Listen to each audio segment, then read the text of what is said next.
ਸਤਿ ਸ਼੍ਰੀ ਅਕਾਲ। ਤੁਹਾਡਾ ਸਾਰਿਆਂ ਦਾ NTL ਸਿੰਪੋਜ਼ੀਅਮ ਵਿੱਚ ਸਵਾਗਤ ਹੈ।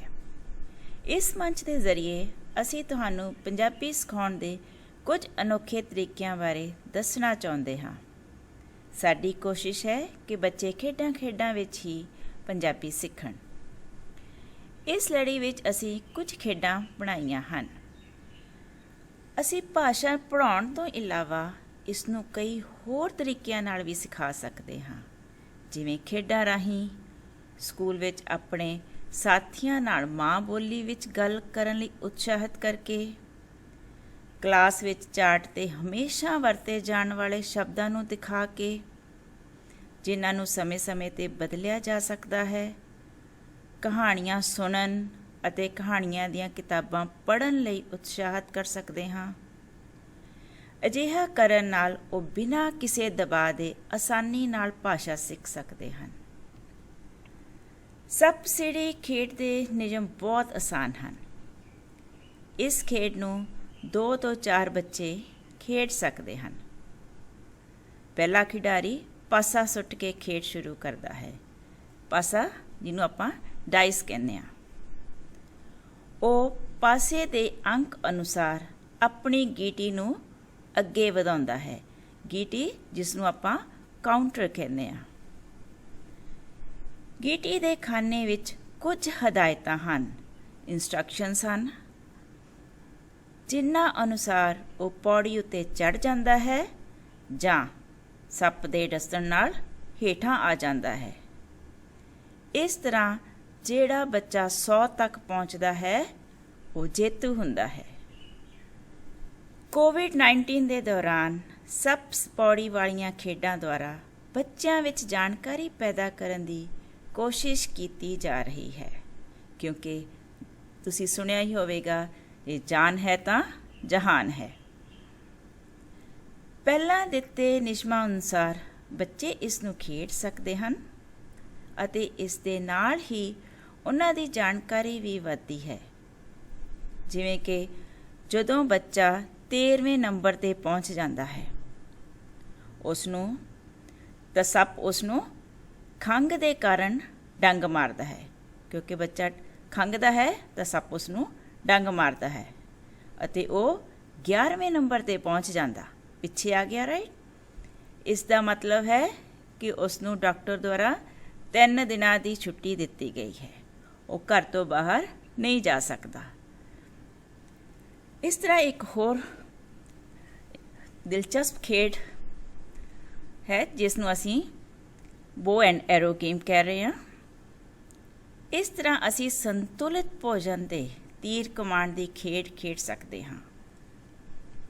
ਇਸ ਖੇਡ ਦੇ ਨਿਯਮ ਵੀ ਸੱਪ ਪੌੜੀ ਦੀ ਖੇਡ ਵਾਂਗ ਹਨ।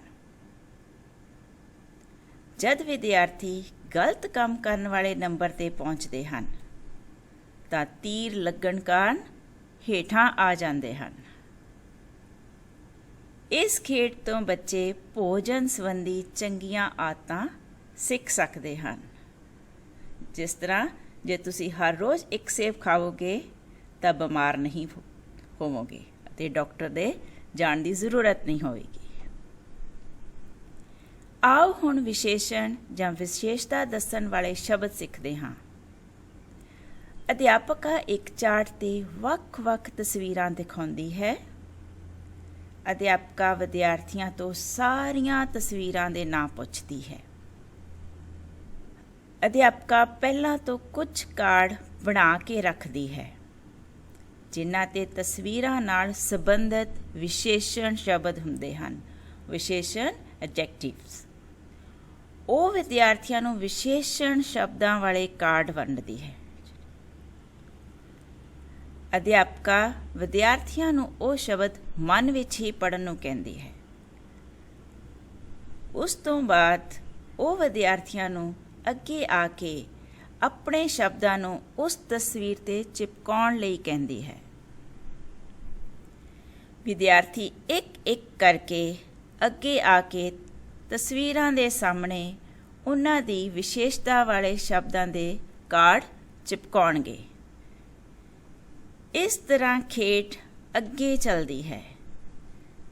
ਜੇ ਕੋਈ ਬੱਚਾ ਗਲਤ ਕਾਰਡ ਸ਼ਬਦ 'ਤੇ ਚਿਪਕਾਉਂਦਾ ਹੈ ਤਾਂ ਕੋਈ ਹੋਰ ਬੱਚਾ ਉਸ ਨੂੰ ਸਹੀ ਜਗ੍ਹਾ 'ਤੇ ਲਾਉਣ ਲਈ ਆਉਂਦਾ ਹੈ।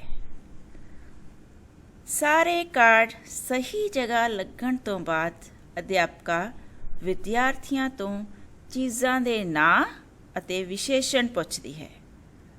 ਵਿਦਿਆਰਥੀ ਇਸ ਵਿੱਚ ਬਹੁਤ ਦਿਲਚਸਪੀ ਦਿਖਾਉਂਦੇ ਹਨ। ਉਹਨਾਂ ਨੂੰ ਤਸਵੀਰਾਂ ਬਹੁਤ ਚੰਗੀਆਂ ਲੱਗਦੀਆਂ ਹਨ। ਉਹ ਉਹਨਾਂ ਨੂੰ ਉਸ ਤਸਵੀਰ ਦਾ ਇੱਕ ਹੋਰ ਵਿਸ਼ੇਸ਼ਣ ਦੱਸਣ ਲਈ ਕਹਿੰਦੀ ਹੈ।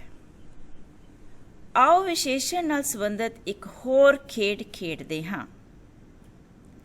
ਇਸ ਖੇਡ ਵਿੱਚ ਨਾਮ ਦੇ ਨਾਲ ਇੱਕ ਹੋਰ ਵਿਸ਼ੇਸ਼ਣ ਲਾ ਕੇ ਵਾਕ ਨੂੰ ਵਧਾਉਣਾ ਹੁੰਦਾ ਹੈ।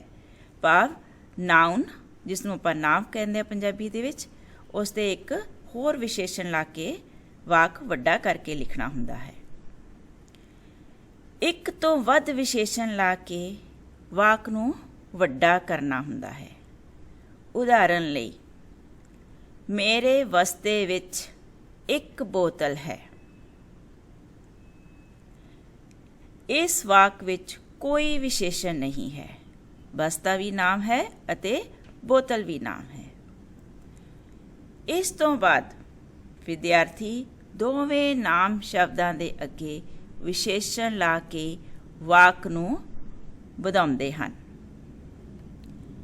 ਜਿਵੇਂ ਮੇਰੇ ਵੱਡੇ ਬਸਤੇ ਵਿੱਚ ਇੱਕ ਛੋਟੀ ਬੋਤਲ ਹੈ।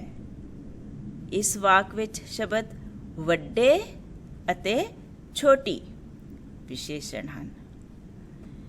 ਇਸ ਤਰ੍ਹਾਂ ਇੱਕ ਹੋਰ ਵਿਸ਼ੇਸ਼ਣ ਜੋੜ ਕੇ ਖੇਡ ਨੂੰ ਅੱਗੇ ਵਧਾਉਂਦੇ ਹਾਂ ਅਤੇ ਖੇਡ ਵਿੱਚ ਨਾਮ ਨਾਲ ਸਹੀ ਵਿਸ਼ੇਸ਼ਣ ਲਾਉਣਾ ਸਿੱਖਦੇ ਹਾਂ। ਵਿਸ਼ੇਸ਼ਣ ਸ਼ਬਦ ਲਾਉਣ ਦੇ ਇਸ ਖੇਡ ਦੇ ਨਿਯਮ ਇੱਥੇ ਸਮਝਾਏ ਗਏ ਹਨ। ਵਿਦਿਆਰਥੀ ਵਿਸ਼ੇਸ਼ਣ ਲਿਖਣ ਲਈ ਵੱਖ-ਵੱਖ ਰੰਗ ਵਰਤਦੇ ਹਨ। ਬੱਚਿਆਂ ਨੂੰ ਰੰਗ ਬਹੁਤ ਪਸੰਦ ਹਨ। ਉਹਨਾਂ ਦਾ ਕੰਮ ਪੂਰਾ ਹੋਣ ਤੋਂ ਬਾਅਦ ਅਧਿਆਪਕਾ ਉਹਨਾਂ ਦੇ ਕਾਗਜ਼ ਬੋਰਡ 'ਤੇ ਲਾਉਂਦੀ ਹੈ। ਭਾਵ ਬੋਰਡ 'ਤੇ ਪੇਸਟ ਕਰਦੀ ਹੈ, ਚਿਪਕਾ ਦਿੰਦੀ ਹੈ ਉੱਥੇ। ਵਿਦਿਆਰਥੀ ਆਪਣੇ ਬਣਾਏ ਹੋਏ ਵਾਕ ਪੜ੍ਹਦੇ ਹਨ।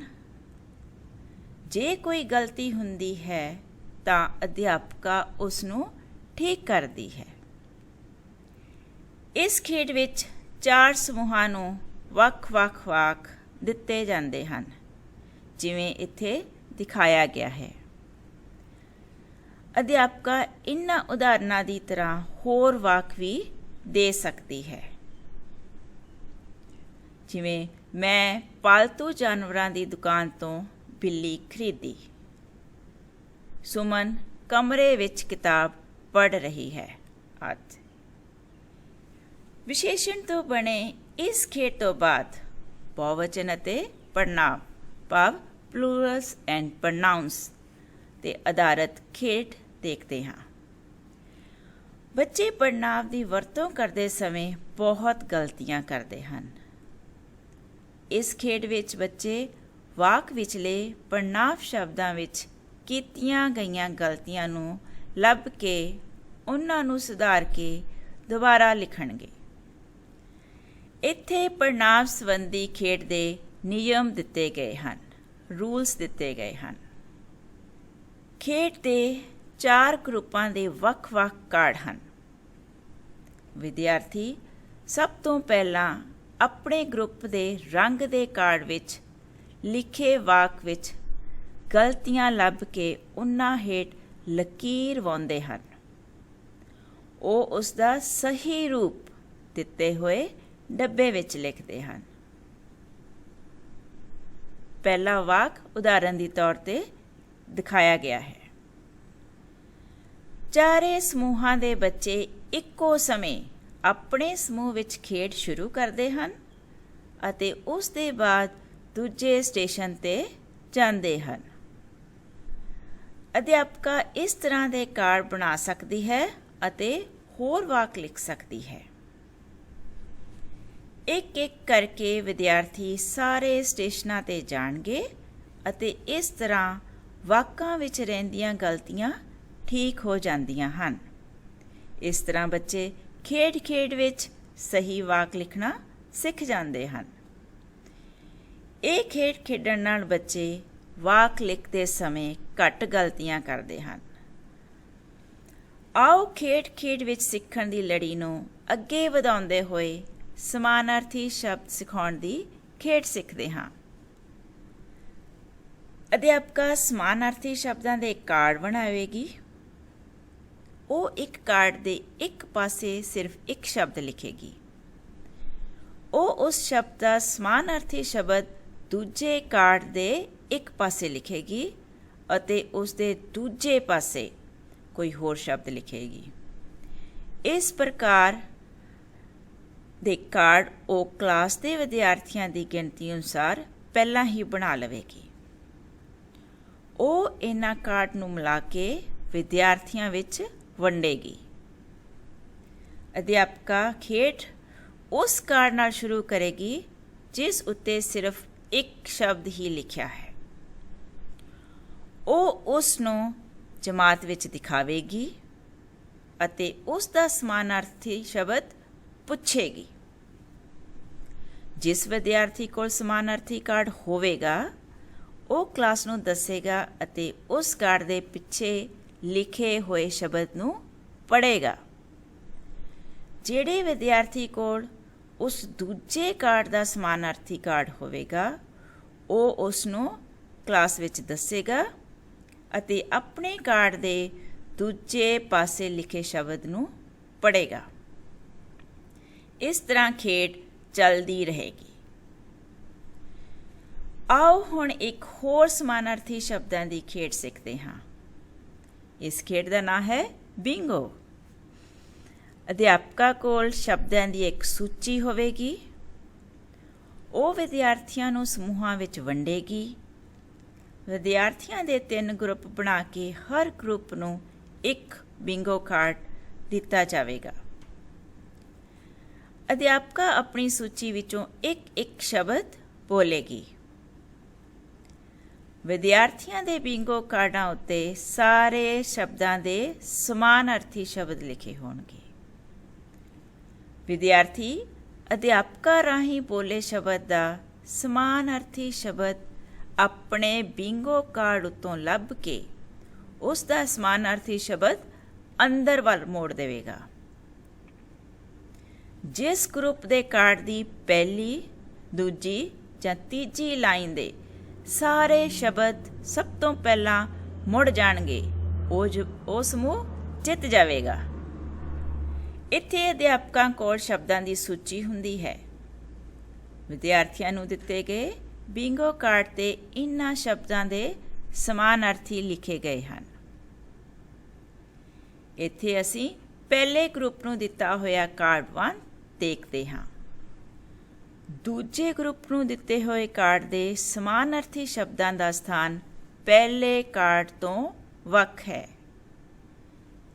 ਇਸ ਤਰ੍ਹਾਂ ਤੀਜੇ ਗਰੁੱਪ ਨੂੰ ਦਿੱਤੇ ਹੋਏ ਕਾਰਡ ਦੇ ਸਮਾਨਾਰਥੀ ਸ਼ਬਦ ਦਾ ਸਥਾਨ ਪਹਿਲੇ ਅਤੇ ਦੂਜੇ ਕਾਰਡ ਤੋਂ ਵੱਖ ਹੈ। ਵਿਸ਼ੇਸ਼ਣ, ਪੜ੍ਹਨਾਂਵ ਅਤੇ ਸਮਾਨਾਰਥੀ ਸ਼ਬਦਾਂ ਦੀ ਖੇਡ ਤੋਂ ਬਾਅਦ ਇੱਕ ਡਾਇਸ ਦਾ ਖੇਡ ਖੇਡਦੇ ਹਾਂ।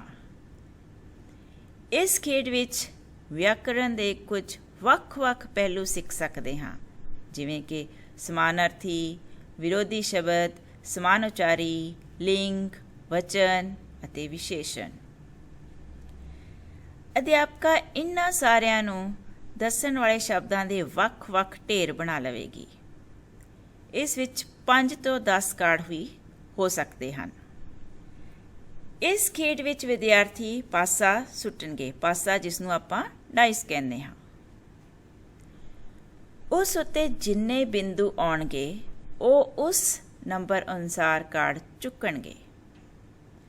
ਜਿਵੇਂ ਜੇ ਪਾਸਾ ਭਾਵ ਡਾਇਸ ਦੇ ਉੱਪਰ ਇੱਕ ਬਿੰਦੂ ਆਉਂਦਾ ਹੈ ਤਾਂ ਵਿਦਿਆਰਥੀ ਸਮਾਨਾਰਥੀ ਸ਼ਬਦਾਂ ਦੇ ਢੇਰ ਵਿੱਚੋਂ ਇੱਕ ਕਾਰਡ ਚੁੱਕੇਗਾ ਅਤੇ ਉਸ ਦਾ ਸਮਾਨਾਰਥੀ ਦੱਸੇਗਾ।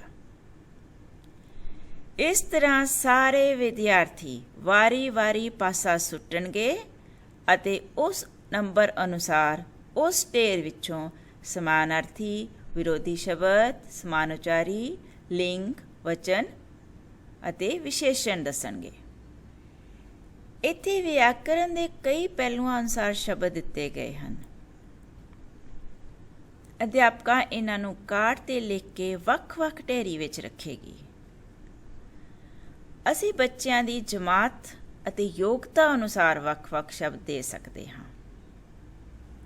ਆਓ ਹੁਣ ਸ਼ਬਦਾਂ ਤੋਂ ਬਾਅਦ ਵਾਕ ਬਣਾਉਣ ਲਈ ਅੱਗੇ ਵਧਦੇ ਹਾਂ। ਇਹ ਖੇਡ ਸ਼ਬਦਾਂ ਦੀ ਤਰਤੀਬ ਅਰਥਾਤ ਰੀਅਰੇਂਜਮੈਂਟ ਆਫ ਵਰਡਸ 'ਤੇ ਆਧਾਰਿਤ ਹੈ। ਇੱਥੇ ਇਹਨਾਂ ਨੂੰ ਤਰਤੀਬ ਵਿੱਚ ਕਰਨ ਦੇ ਕੁਝ ਉਦਾਹਰਨ ਦਿਖਾਏ ਗਏ ਹਨ। ਇਸ ਖੇਡ ਲਈ ਅਧਿਆਪਕਾ ਵਿਦਿਆਰਥੀਆਂ ਦੇ ਗਰੁੱਪ ਬਣਾਵੇਗੀ। ਉਹ ਹਰੇਕ ਸਮੂਹ ਨੂੰ ਲਿਫਾਫਾ ਦੇਵੇਗੀ। ਇਸ ਲਿਫਾਫੇ ਵਿੱਚ ਛੋਟੇ-ਛੋਟੇ ਕਾਰਡਾਂ ਉੱਤੇ ਕੁਝ ਸ਼ਬਦ ਲਿਖੇ ਹੋਣਗੇ। ਵਿਦਿਆਰਥੀ ਉਨ੍ਹਾਂ ਸ਼ਬਦਾਂ ਨੂੰ ਜੋੜ ਕੇ ਵਾਕਾਂ ਨੂੰ ਬਣਾਉਣ ਦੀ ਕੋਸ਼ਿਸ਼ ਕਰਨਗੇ। ਵਿਦਿਆਰਥੀ ਉਨ੍ਹਾਂ ਸ਼ਬਦਾਂ ਨਾਲ ਵਾਕ ਨਹੀਂ ਬਣਾ ਸਕਣਗੇ ਕਿਉਂਕਿ ਉਹ ਅਧੂਰੇ ਹਨ। ਫਿਰ ਅਧਿਆਪਕਾ ਇੱਕ ਹੋਰ ਲਿਫਾਫਾ ਦੇਵੇਗੀ ਅਤੇ ਉਨ੍ਹਾਂ ਵਾਕਾਂ ਨੂੰ ਪੂਰਾ ਕਰਨ ਲਈ ਕਹੇਗੀ। ਲਿਫਾਫਾ ਦੇਣ ਵੇਲੇ ਅਧਿਆਪਕਾ ਨੂੰ ਧਿਆਨ ਰੱਖਣਾ ਹੋਵੇਗਾ ਕਿ ਉਹ ਸਹੀ ਸਮੂਹ ਦਾ ਲਿਫਾਫਾ ਉਸ ਸਮੂਹ ਨੂੰ ਦੇਵੇ ਕਿਉਂਕਿ ਹੁਣ ਸਮੂਹਾਂ ਕੋਲ ਵੱਖ-ਵੱਖ ਵਾਕ ਹੋਣਗੇ। ਆਓ ਇਸ ਨੂੰ ਇੱਕ ਉਦਾਹਰਨ ਦੇ ਕੇ ਸਮਝਦੇ ਹਾਂ। ਤੁਸੀਂ ਇੱਥੇ ਪਹਿਲੇ ਅਤੇ ਦੂਜੇ ਲਿਫਾਫੇ ਦੇ ਸ਼ਬਦ ਵੇਖ ਸਕਦੇ ਹੋ ਅਤੇ ਉਹਨਾਂ ਨੂੰ ਜੋੜ ਕੇ ਵਾਕ ਪੂਰਾ ਕਰਕੇ ਦੱਸਿਆ ਗਿਆ ਹੈ। ਇਸ ਉਦਾਹਰਨ ਵਿੱਚ ਦੋਨੇ ਲਿਫਾਫਿਆਂ ਦੇ ਸ਼ਬਦਾਂ ਨੂੰ ਜੋੜ ਕੇ ਜਿਹੜਾ ਵਾਕ ਬਣਦਾ ਹੈ ਉਹ ਹੈ ਛੋਟੀ ਕੁੜੀ ਆਪਣੀ ਭੂਰੀ ਬਿੱਲੀ ਨਾਲ ਖੇਡ ਰਹੀ ਹੈ। ਅਧਿਆਪਕਾ ਵਿਦਿਆਰਥੀਆਂ ਨੂੰ ਆਪਣੇ ਵਾਕ ਉੱਚੀ ਆਵਾਜ਼ ਵਿੱਚ ਪੜ੍ਹਨ ਲਈ ਕਹੇਗੀ। ਇਸ ਉਦਾਹਰਨ ਵਿੱਚ ਦੋਨੋਂ ਲਿਫਾਫਿਆਂ ਦੇ ਸ਼ਬਦਾਂ ਨੂੰ ਜੋੜ ਕੇ ਜਿਹੜਾ ਵਾਕ ਬਣਦਾ ਹੈ ਉਹ ਹੈ ਮੇਰੀ ਵੱਡੀ ਭੈਣ ਪ੍ਰਾਇਮਰੀ ਸਕੂਲ ਵਿੱਚ ਅਧਿਆਪਕਾ ਹੈ। ਅਧਿਆਪਕਾ ਵਿਦਿਆਰਥੀਆਂ ਨੂੰ ਆਪਣਾ ਵਾਕ ਉੱਚੀ ਆਵਾਜ਼ ਵਿੱਚ ਪੜ੍ਹਨ ਲਈ ਕਹੇਗੀ। ਅਧਿਆਪਕਾ ਇਸ ਤਰੀਕੇ ਨਾਲ ਵੱਖ-ਵੱਖ ਤਰ੍ਹਾਂ ਦੇ ਵਾਕ ਬਣਾ ਕੇ ਖੇਡ ਖਿਡਾ ਸਕਦੀ ਹੈ। ਵਿਆਕਰਨ 'ਤੇ ਆਧਾਰਿਤ ਖੇਡਾਂ ਨੂੰ ਸਮਝਾਉਣ ਤੋਂ ਬਾਅਦ ਆਓ ਮੁਹਾਵਰੇ, ਅਖਾਣਾਂ ਅਤੇ ਵਾਕੰਸ਼ ਨੂੰ ਸਿਖਾਉਣ ਦੇ ਨਵੇਂ ਤਰੀਕੇ ਸਿੱਖਦੇ ਹਾਂ। ਪਹਿਲਾ ਤਰੀਕਾ ਹੈ ਵਾਕੰਸ਼, ਮੁਹਾਵਰੇ ਅਤੇ ਅਖਾਣਾਂ ਨੂੰ ਕਲਾਸ ਵਿੱਚ ਦੱਸਣਾ। ਅਧਿਆਪਕਾ ਕਲਾਸ ਵਿੱਚ ਤਰ੍ਹਾਂ-ਤਰ੍ਹਾਂ ਦੀਆਂ ਭਾਵਨਾਵਾਂ ਦਿਖਾਉਣ ਵਾਲੇ ਮੁਹਾਵਰਿਆਂ ਦੀ ਵਰਤੋਂ ਕਰ ਸਕਦੀ ਹੈ। ਉਹ ਹਰ ਹਫ਼ਤੇ ਇੱਕ ਨਵਾਂ ਮੁਹਾਵਰਾ ਵੀ ਦੱਸ ਸਕਦੀ ਹੈ। ਅਧਿਆਪਕਾ ਉਸ ਮੁਹਾਵਰੇ ਦਾ ਅਰਥ, ਸੰਬੰਧਿਤ ਤਸਵੀਰਾਂ ਅਤੇ ਉਸ ਦੀਆਂ ਉਦਾਹਰਨਾਂ ਅਤੇ ਵਰਤੋਂ ਕਰਨੀ ਦਿਖਾ ਸਕਦੀ ਹੈ। ਜਿਵੇਂ ਕਿ ਉਦਾਹਰਨ ਵਿੱਚ ਦੱਸਿਆ ਗਿਆ ਹੈ, ਅਧਿਆਪਕਾ ਹਫ਼ਤੇ ਦੇ ਮੁਹਾਵਰੇ ਬੋਰਡ 'ਤੇ ਲਾ ਸਕਦੀ ਹੈ। ਹਫ਼ਤੇ ਵਿੱਚ ਵਿਦਿਆਰਥੀਆਂ ਨੂੰ ਗੱਲਬਾਤ ਅਤੇ ਲਿਖਣ ਵਿੱਚ ਉਸ ਮੁਹਾਵਰੇ ਦੀ ਵਰਤੋਂ ਕਰਨ ਲਈ ਉਤਸ਼ਾਹਿਤ ਕਰਨਾ ਜ਼ਰੂਰੀ ਹੈ। ਜਦੋਂ ਵਿਦਿਆਰਥੀ ਮੁਹਾਵਰੇ ਦੀ ਸਹੀ ਵਰਤੋਂ ਕਰਦੇ ਹਨ ਤਾਂ ਉਹਨਾਂ ਦੀ ਪ੍ਰਸ਼ੰਸਾ ਜ਼ਰੂਰ ਕਰਨੀ ਚਾਹੀਦੀ ਹੈ ਤੇ ਬੱਚੇ ਖੁਸ਼ ਹੋ ਕੇ ਹੋਰ ਵੀ ਜ਼ਿਆਦਾ ਚੰਗਾ ਕੰਮ ਕਰਦੇ ਹਨ। ਇੱਥੇ ਅੱਖਾਂ ਦਾ ਤਾਰਾ ਮੁਹਾਵਰਾ ਸਮਝਾਇਆ ਗਿਆ ਹੈ। ਮੁਹਾਵਰਾ ਸਮਝਾਉਣ ਲਈ ਅੱਖਾਂ ਅਤੇ ਤਾਰੇ ਦੀ ਤਸਵੀਰ ਦਿੱਤੀ ਗਈ ਹੈ ਕਿ ਬੱਚੇ ਇਸ ਨੂੰ ਆਸਾਨੀ ਨਾਲ ਯਾਦ ਰੱਖ ਸਕਣ। ਇਸ ਤਰੀਕੇ ਨਾਲ ਅਧਿਆਪਕਾ ਹੋਰ ਮੁਹਾਵਰੇ ਯਾਦ ਰੱਖਣ ਲਈ ਤਸਵੀਰਾਂ ਦੇ ਸਕਦੀ ਹੈ। ਵਿਦਿਆਰਥੀਆਂ ਨੂੰ ਸਿੱਧਾ ਮੁਹਾਵਰੇ ਦਾ ਅਰਥ ਸਮਝਾਉਣ ਦੀ ਬਜਾਏ ਪਾਠ ਦੇ ਆਧਾਰ 'ਤੇ ਸਮਝਣ ਦਾ ਮੌਕਾ ਦੇਣਾ ਚਾਹੀਦਾ ਹੈ। ਜੇ ਅਸੀਂ ਆਪਣੀ ਗੱਲਬਾਤ ਵਿੱਚ ਮੁਹਾਵਰੇ ਦੀ ਵਰਤੋਂ ਕਰਦੇ ਹਾਂ ਤਾਂ ਵਿਦਿਆਰਥੀ ਮੁਹਾਵਰੇ ਹਮੇਸ਼ਾ ਯਾਦ ਰੱਖਦੇ ਹਨ ਅਤੇ ਉਹਨਾਂ ਦੀ ਸਹੀ ਵਰਤੋਂ ਵੀ ਸਿੱਖ ਜਾਂਦੇ ਹਨ। ਗੱਲਬਾਤ ਰਾਹੀਂ ਮੁਹਾਵਰੇ ਸਿੱਖਣਾ ਅਤੇ ਸਿਖਾਉਣਾ ਬਹੁਤ ਆਸਾਨ ਹੋ ਜਾਂਦਾ ਹੈ ਅਤੇ ਬੱਚੇ ਆਪਣੀ ਭਾਸ਼ਾ ਨੂੰ ਸਵਾਰਨਾ ਸਿੱਖ ਜਾਂਦੇ ਹਨ। ਅੱਜ ਕੱਲ੍ਹ ਟੈਕਨੋਲੋਜੀ ਦੇ ਯੁੱਗ ਵਿੱਚ ਫ਼ੋਨ ਦੀ ਵਰਤੋਂ ਵੀ ਮੁਹਾਵਰੇ ਸਿਖਾਉਣ ਲਈ ਕੀਤੀ ਜਾ ਸਕਦੀ ਹੈ। ਅਧਿਆਪਕਾਂ ਵਿਦਿਆਰਥੀਆਂ ਨੂੰ WhatsApp ਵਿੱਚ ਸੰਦੇਸ਼ ਲਿਖਦੇ ਸਮੇਂ, ਸੰਦੇਸ਼ ਕੀ ਹੁੰਦਾ ਹੈ? ਸੁਨੇਹਾ, ਮੈਸੇਜ, ਮੁਹਾਵਰੇ ਦੀ ਵਰਤੋਂ ਕਰਨ ਲਈ ਉਤਸ਼ਾਹਿਤ ਕਰ ਸਕਦੀ ਹੈ, ਜਿਵੇਂ ਕਿ ਇਸ ਉਦਾਹਰਨ ਵਿੱਚ ਦਿਖਾਇਆ ਗਿਆ ਹੈ। ਮੁਹਾਵਰੇ ਸਿਖਾਉਣ ਦਾ ਤੀਜਾ ਤਰੀਕਾ ਹੈ ਕਹਾਣੀ ਵਿੱਚ ਮੁਹਾਵਰਿਆਂ ਦੀ ਵਰਤੋਂ ਕਰਨੀ ਅਤੇ ਮੁਹਾਵਰੇ ਅਤੇ ਅਖਾਣਾਂ ਦੀ ਸ਼ੁਰੂਆਤ ਬਾਰੇ ਕਹਾਣੀ ਦੱਸਣੀ। ਬੱਚਿਆਂ ਨੂੰ ਕਹਾਣੀਆਂ ਵੀ ਬਹੁਤ ਪਸੰਦ ਹੁੰਦੀਆਂ ਹਨ। ਤੁਸੀਂ ਲੂੰਬੜੀ ਅਤੇ ਅੰਗੂਰਾਂ ਦੀ ਕਹਾਣੀ ਜ਼ਰੂਰ ਸੁਣੀ ਹੋਵੇਗੀ। ਇਸ ਕਹਾਣੀ ਵਿੱਚ ਮੁਹਾਵਰੇ ਵਰਤੇ ਗਏ ਹਨ, ਜਿਵੇਂ ਕਿ ਗਦ-ਗਦ ਹੋਣਾ ਦਾ ਅਰਥ ਹੈ ਬਹੁਤ ਖੁਸ਼ ਹੋਣਾ। ਲੂੰਬੜੀ ਅੰਗੂਰਾਂ ਨੂੰ ਦੇਖ ਕੇ ਗਦ-ਗਦ ਹੋ ਗਈ। ਇਸ ਕਹਾਣੀ ਵਿੱਚ ਮੁਹਾਵਰੇ ਵਰਤੇ ਗਏ ਹਨ, ਜਿਵੇਂ ਕਿ ਪਾਪੜ ਵੇਲਣੇ, ਗਦ-ਗਦ ਹੋਣਾ, ਮੂੰਹ ਵਿੱਚ ਪਾਣੀ ਆਉਣਾ, ਅੰਗੂਰ ਖੱਟੇ ਹਨ ਆਦਿ। ਇੱਥੇ ਕਹਾਣੀ ਵਿੱਚ ਵਰਤੇ ਗਏ ਮੁਹਾਵਰਿਆਂ ਦੇ ਅਰਥ ਅਤੇ ਉਹਨਾਂ ਨੂੰ ਕਹਾਣੀ ਨਾਲ ਜੋੜ ਕੇ ਸਮਝਾਇਆ ਗਿਆ ਹੈ। ਆਓ ਹੁਣ ਦੇਖਦੇ ਹਾਂ ਕਿ ਮੁਹਾਵਰੇ ਦੀ ਵਰਤੋਂ ਕਿਵੇਂ ਸ਼ੁਰੂ ਹੋਈ। ਪੁਰਾਣੇ ਸਮੇਂ ਵਿੱਚ ਵਪਾਰੀ ਦੂਰ ਮੰਡੀਆਂ ਵਿੱਚ ਆਪਣਾ ਸਮਾਨ ਅਤੇ ਘੋੜੇ ਵੇਚਣ ਲਈ ਜਾਂਦੇ ਸਨ। ਰਸਤੇ ਵਿੱਚ ਉਹਨਾਂ ਨੂੰ ਡਾਕੂਆਂ ਦੇ ਹਮਲੇ ਦਾ ਡਰ ਹੁੰਦਾ ਸੀ, ਇਸ ਲਈ ਉਹ ਸਾਰੀ ਰਾਤ ਜਾਗ ਕੇ ਉਹਨਾਂ ਦੀ ਰਾਖੀ ਕਰਦੇ ਸਨ। ਮੰਡੀ ਵਿੱਚ ਘੋੜੇ ਵੇਚਣ ਤੋਂ ਬਾਅਦ ਉਹ ਚੈਨ ਦੀ ਨੀਂਦ, ਗੂੜੀ ਨੀਂਦ ਮੀਨਸ ਆਰਾਮ ਦੀ ਨੀਂਦ ਸੌਂ ਜਾਂਦੇ ਸਨ। ਇਸ ਲਈ ਘੋੜੇ ਵੇਚ ਕੇ ਸੌਣ ਨੂੰ ਚੈਨ ਦੀ ਨੀਂਦ ਆਉਣੀ, ਗੂੜੀ ਨੀਂਦ ਸੌਣ ਨਾਲ ਜੋੜਿਆ ਜਾਂਦਾ ਹੈ। ਇਸ ਤਰ੍ਹਾਂ ਇਸ ਮੁਹਾਵਰੇ ਦੀ ਸ਼ੁਰੂਆਤ ਹੋਈ। ਖੇਡ ਵਿੱਚ ਵਿਆਕਰਣ ਸਿਖਾਉਣ ਦੇ ਤਰੀਕਿਆਂ ਨੂੰ ਵੇਖਣ ਲਈ ਧੰਨਵਾਦ। ਉਮੀਦ ਹੈ ਕਿ ਇਨ੍ਹਾਂ ਤਰੀਕਿਆਂ ਦੀ ਸਹਾਇਤਾ ਨਾਲ ਵਿਦਿਆਰਥੀਆਂ ਵਿੱਚ ਰੁਚੀ ਪੈਦਾ ਹੋਵੇਗੀ ਅਤੇ ਉਹ ਖੇਡ ਵਿੱਚ ਹੀ ਭਾਸ਼ਾ ਸਿੱਖ ਜਾਣਗੇ।